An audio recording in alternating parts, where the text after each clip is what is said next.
છે। આવા ગાંધીજીનો આજે નિર્વાણ દિન છે ત્યારે RS કાલરિયા પ્રાથમિક શાળામાં ધોરણ 7 ગુજરાતી માધ્યમમાં અભ્યાસ કરતી તેજસ્વી વિદ્યાર્થીની ચિરંજીવી રાધા રાજીવ મહેતા, જેણે રાષ્ટ્રીય સ્તરની વક્તૃત્વ સ્પર્ધામાં માનવ સંસાધન મંત્રી શ્રી કપિલ સિબ્બલના હાથે ચંદ્રક મેળવેલ છે, તે એક નાનકડું વક્તવ્ય આપશે। વિષય છે જો મને ગાંધી મળે તો। પરમ શ્રદ્ધેય ગુરુજનો અને વડીલો, અપૂર્વ દૈદીપ્યમાન ચેતનાનો તાર રણજણે જાઉં હું એને શોધવા ને સ્વપ્ન સામું મળે। સાચે આમ જ બને કે ઉઘાડું અંતરની આંખો અને સામે મને ગાંધી મળે।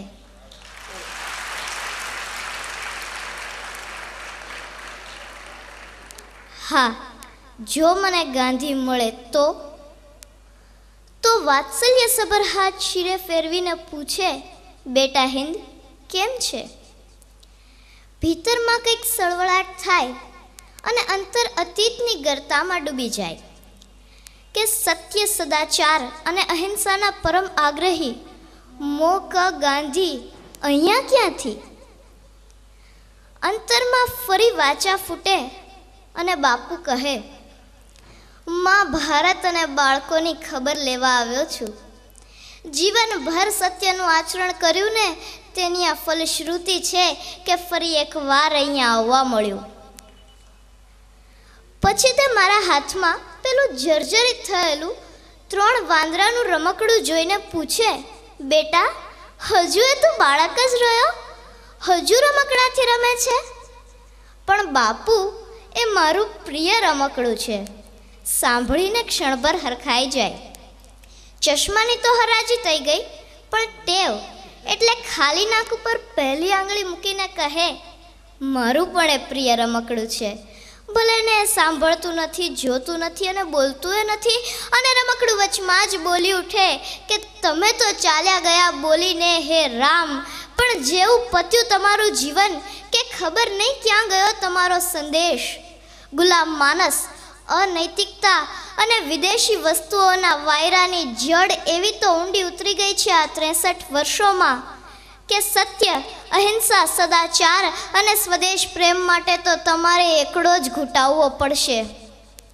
માં ભારતની અદ્વિતીય સંસ્કૃતિ અને અનુપમ પ્રકૃતિની લહેરાતી કસુંબલ ચૂંદડીને તમારા જ કેટલાક બાળકોએ સ્વાર્થની કાંટાળી જાળીમાં ભેરવીને ચીથરે હાલ કરી નાખી છે। બાપુ, તમારી માં ભારતની આ અવદશા થઈ છે તમારા ગયા પછી। મારા પ્રિય રમકડા અને બાપુ વચ્ચેના આ સંવાદથી મને કદાચ મેઘાણીજી સમજાય અને બાપુ વતી કહેવાની ઈચ્છા થાય કે સત્તા નિયમોની જાલ ધારા કેરી ચુંગાલ, ભોળા કંગાલ કાજ ફાંસલા પસારે, ધનિકો માલંત મુક્તિ ગરીબોના લાલ રક્ત સત્તાના ભક્ત આજ શોષે કર ભારે।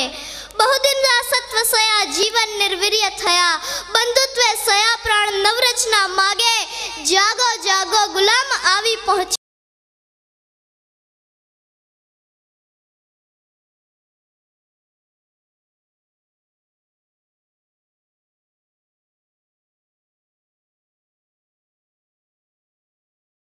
પરથી ઊભું કરો। વર્તમાન પરિસ્થિતિમાં પણ આપની વિચારધારા અને કાર્યશૈલી યથાર્થ છે। ફર્ક થોડાક લોકોનો છે। પહેલા એ પારકા હતા, આજે તમારા પોતાના છે।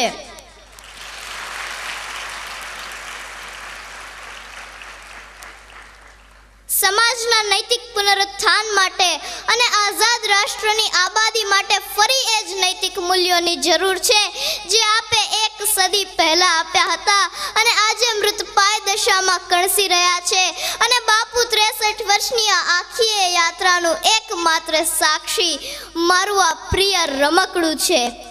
પણ આવે વખતે બાપુ મને વધારે કશું ન કહેવા દેતા પોતાના મોં પર પેલું કાયમનું બોખલું સ્મિત લાવીને એમ જ કહે, જ્યારે દીવો ધરે ન કોઈ, જ્યારે ઘન ઘોર તુફાની રાતે 12 વાસે તને જોઈ, ત્યારે આભની વીજે સળગી જઈને સૌનો દીવો એકલો થાને રે.